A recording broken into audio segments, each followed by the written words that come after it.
Page 33, continuation of question number 31's answer.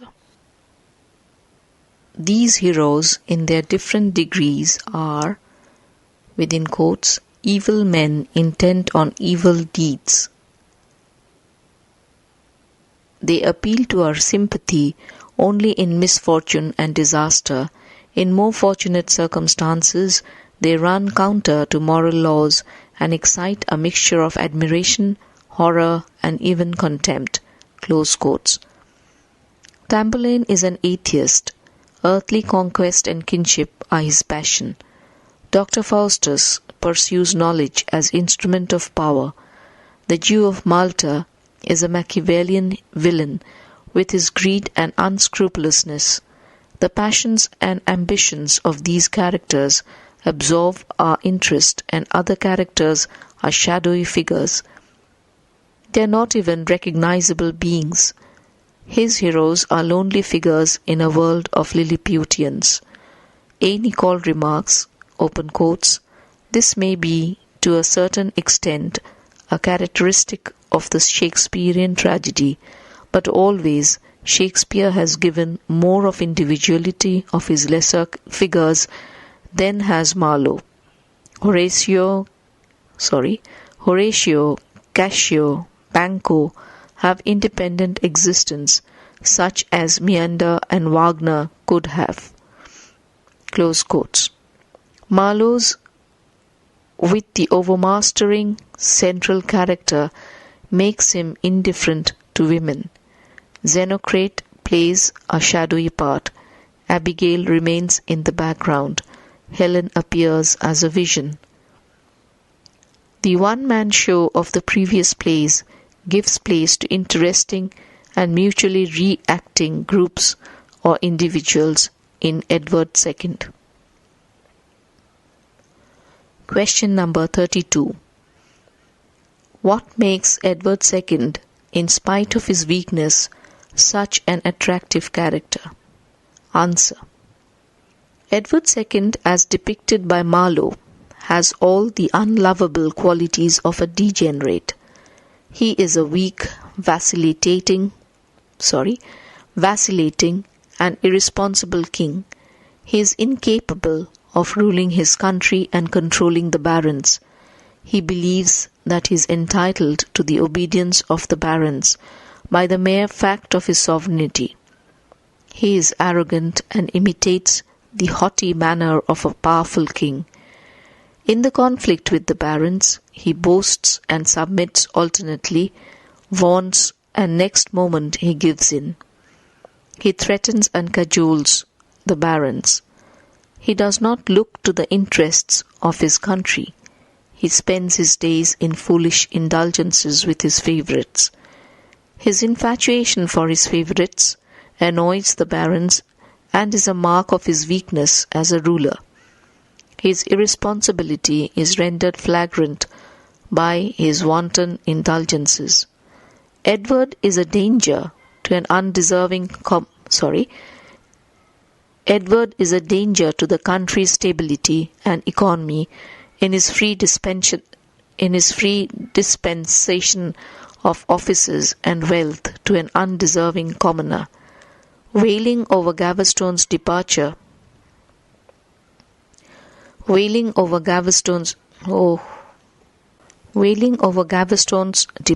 or looking forward with excitement to his return, the king is ludicrous.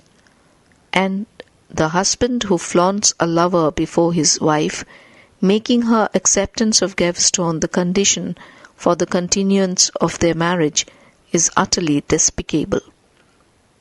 He is cruel and sometimes savage to the queen, who is devoted to the king at first. He treats the queen with rudeness and indifference and abuses her in the most heartless manner and calls her a French strumpet. He ungraciously hints that her heart is with Mortimer. This cruel and contemptuous treatment of his wife naturally alienates our sympathy for him. Marlowe depicts him in a very unfavourable light in the first part of the play. His vain and foolish declamations about the sacredness of sovereignty, his vauntings before the nobles make him an unattractive character.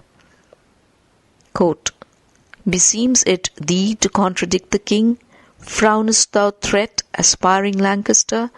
The sword shall plans the furrow of the brows, and hew these knees that now are grown too stiff. I will have Gaveston." Act 1, Scene 1, lines 93 to 97.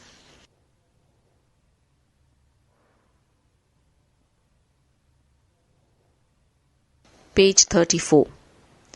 It has been remarked by a critic, open quotes, "Edward knows nothing of that power that makes kings feared, and is alternately infuriated and dismayed to find that he does not produce the effect he should." Close quotes. He has indeed a wrong conception of his position. Edward has, however, a redeeming feature. He loves Gaveston. When Mortimer asks him, open quotes, "Why should you love him whom the world hates so?" Close quotes. Edward replies, open quotes, "Because he loves me more than all the world." Open quotes, "Because he loves me more than all the world." Close quotes. Clifford Leach comments, open quotes, "This naive utterance of Edward is enough to put us, for the moment, on his side. He becomes an emblem of the human need for love." Una Ellis Fermor, Fermor, Fermor, remarks, open quotes, "Edward has the power of inspiring undying affection." Close quotes. The immediate succession of the young Spencer to the position of emotional mainstay emphasizes the dependent side of the king's nature, his need to feel that he loves and is loved. He is a man of extremes, swerving violently from the blackest depression to carefree exuberance, with no intervening stage of reasonable moderation. See Act 1, Scene 4, lines 304 to 84, for instance. In his dealings with Isabella, Edward shows a deep-rooted repugnance. As a warrior, Marlowe depicts him as worthless, open quotes, "When wert thou in the field with banner spread? But once, and then thy soldiers marched like players." Close quotes. Act 2, Scene 2, lines 181 to 182. Edward's conduct and actions in the earlier part of the play do not engage our sympathy. His incapacity as a ruler, his infatuation for his favourites, his weakness and vacillation, his vauntings and childishness, his cruelty and vengefulness, his love of the life of sensuous pleasures, his desire to frolic with his dearest Gaveston, to the neglect of kingly duties, forfeit our sympathy for him. He does not impress us as a hero. But towards the end, Marlowe succeeds in building up sympathy for the unhappy king. Marlowe suggests, even at the beginning, certain traits in his character which attracts us, as for example his love for Gaveston. He is ready to give up everything, his kingdom even, for his favourite. Open quotes. "So I may have some nook or corner left to frolic with my dearest Gaveston." Close quotes. His love is wholehearted. The transformation of Spencer is relevant to the point. On his first appearance in Act 2, Scene 1, Spencer shows the prudent policy that history attributes to him. But his attachment to Edward is real by the time Baldock and he are arrested. Marlowe points the king as childish and affectionate, so he attracts sympathy in misery rather than in his prosperity. Our sympathy with the king begins with the heart-rending scene in the Abbey of Neath, where the king and his companions have taken shelter in disguise. Open quotes. His mood is drowsy and hopeless, and he longs for death, close quotes, in a piteous manner. Good Father, on thy lap lay I this head, laden with mickle care. Oh, might I never open these eyes again, never again lift up this drooping head. Oh, never more lift up this dying heart. This is from Act 4, Scene 6, lines 39 to 43. In Kenilworth Castle, the captive king is bidden to surrender the crown. He pleads that he may at least be king till night and wear his crown till then. He bids the sun stand still forever in heaven. But at last he yields up the emblem of royalty, and with it he sends a handkerchief wet with tears and dried again with sighs.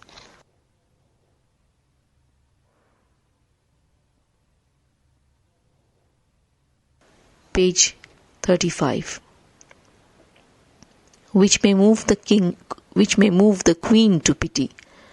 Here he takes on dignity and calm that fills the mind of the audience with sympathy for him. A sort of calm, religious despair overwhelms him. He is full of courtesy and gentleness to all. Leicester and Berkeley, who take charge of the king, are courteous to him, because the king behaves in a gentle manner. Even to Lightbourne, who he understands is his murderer, he apologizes for his suspicion with grace and poignancy. He realizes his position. But what are kings when regiment is gone, but perfect shadows in a sunshine day? This is from Act 5, Scene 1, lines 27-28. He wishes to remain a king and cries out in helpless agony, "All times and seasons rest you at a stay, that Edward may be still fair England's king." This is from Act 5, Scene 1, lines 67 to 68. Then the king is subjected to indignity. The unhappy king is seen in the dungeon, standing up to the knees in mire and puddle, sleepless and starving, and with the added agony of the remembrance of past days of love and glory. Tell Isabel the Queen I looked not thus, when for her sake I ran at tilt in France, and there unhorsed the Duke of Clermont. Act 5, Scene 5, 65-67. Act 5, Scene 5, line 65 to 67. It is the grace and pathos of his end that strike the mind. Boas remarks, open quotes, so persuasive is his, that is Marlowe's art, that our recollections of Edward's sins is almost effaced in the contemplation of his long-drawn agony. Close quotes. Question 33. Edward II attracts more sympathy in adversity than in power. Substantiate. Answer. See answer to question 32. Question 34. Marlowe alienates our sympathies from the king at first and draws them to him afterwards. Discuss the remark with suitable illustrations. Answer. See answer to question number 32. Question 35. Comment on the view that Marlowe's Edward, within quotes, becomes a beautiful and pathetic figure full of courtesy and gentleness. Close quotes. Or, open quotes, it is only with Edward's fall at the end of Act 4 that he begins to appeal to our sympathies. Close quotes. Elucidate. Answer. See answer to question number 32. Question number 36. Discuss and illustrate that Edward by his character represents, within quotes, the irony of kingship. This is from CU Honours Paper 2001. Answer. Edward's fall at the end of the drama is deserved. He is not a tragic hero because the misfortune that ultimately overtakes the hero is undeserved. There is always the sense that the action that precipitates the tragedy is uncharacteristic of the hero, and his ultimate tragedy is more due to the malign forces that are arrayed against him than to the frailty of the character, which, however, is responsible for the fall. In a tragic drama, the frailty of the hero is by itself not fatal. It becomes fatal for the circumstances in which the hero is placed. In Edward II, character is destiny. The hero's fall is simply due to his weakness and incapacity as a king. Marlowe has taken the theme of the fall of princes in Edward II. This play is akin to the tragedies of Henry VI, Richard III, Richard II, which were dear to the poets and dramatists of the Renaissance. In Tamburlaine, Marlowe shows the glory and aspiration of the Scythian monarch. Both Tamburlaine and Dr. Faustus symbolize the Renaissance ideal of infinite passion and aspiration. Their tragedy is due to the overweening quality of their ambition and aspiration. To Tamburlaine, an earthly crown is the open quotes, perfect bliss and soul felicity, close quotes.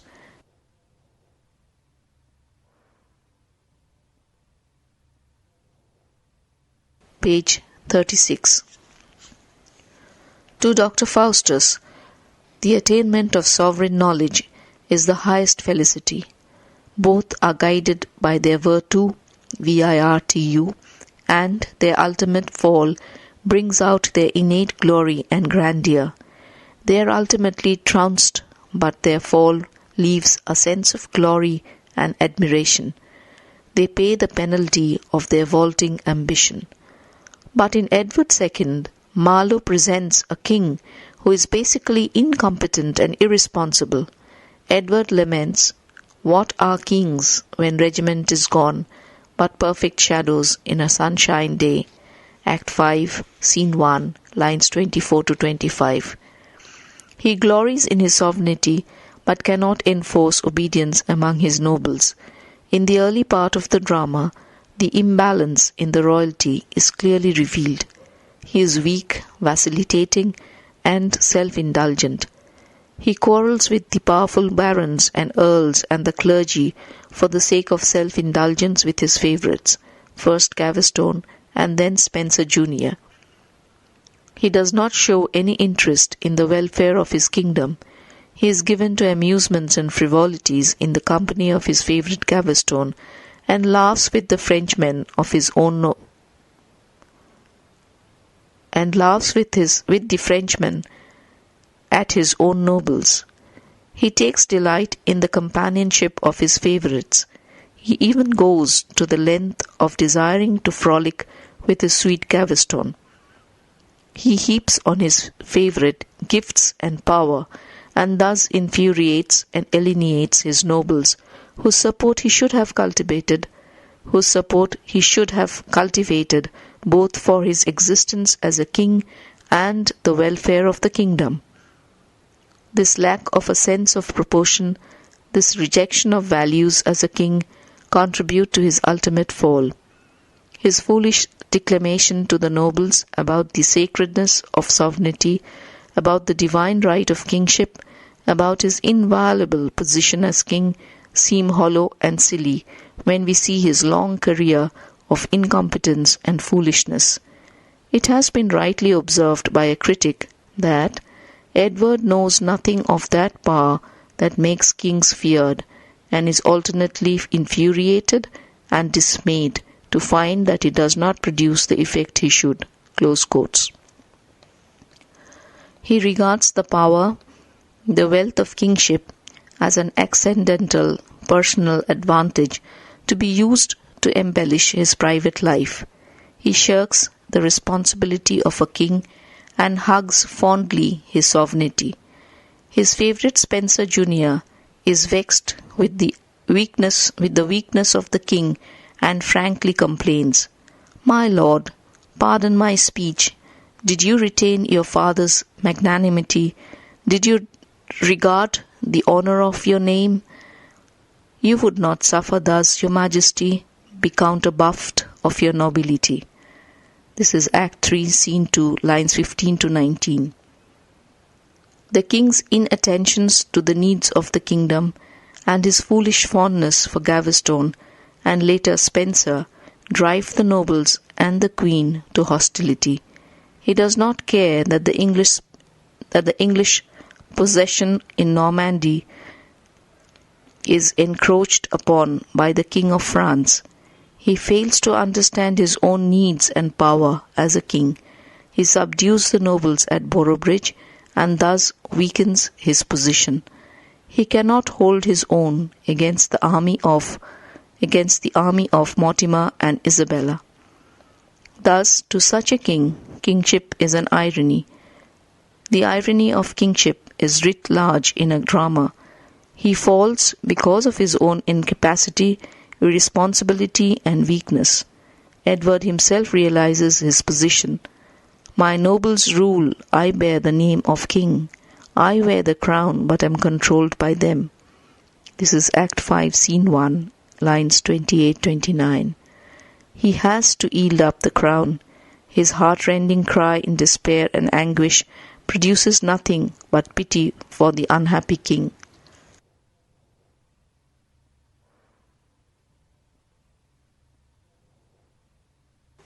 Page 37. Now, sweet God of heaven, make me despise this transitory pomp, and sit for aye enthronized in heaven. Come, death, and with thy fingers close my eyes, or if I live, let me forget myself. Act 5, Scene 1, lines 107 to 111. This is the pathetic cry of a weak man. There is nothing in his utterances, that force and passion, which underline the speeches of Tamburlaine and Faustus, or that calm dignity and peace of mind born of the realization of folly and resolution of evil, that we find in the concluding speeches of Shakespeare's tragic heroes. Question number 37. Show how King Edward gains our sympathy as the play progresses. Answer. See answer to question 32. Question number 38. In Edward II, character is destiny. Do you agree? Give reasons for your answer. Answer. See answer to question number 32.